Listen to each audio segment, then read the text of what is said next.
May English pa rin siya. Ano sa Tagalog ang toy? Ano sa English ang toy?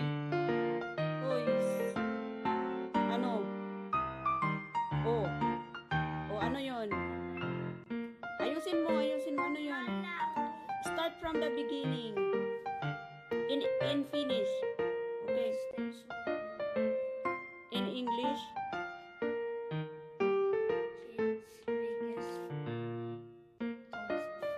In Tagalog.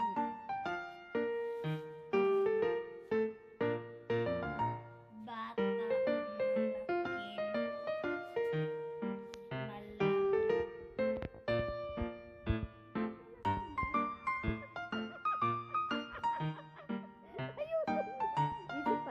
Isip ka. Isa-isahin mo.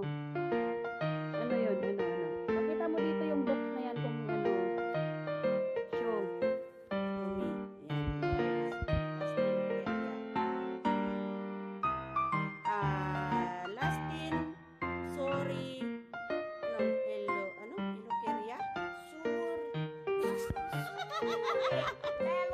Hello, Sorolinin?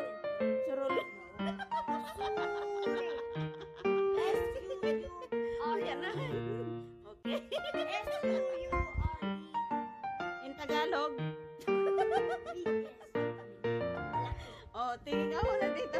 Grabe talaga siya. Hindi siya guys marunong mag-ano mga. Ayan na guys. Oh, bye-bye ka na dito.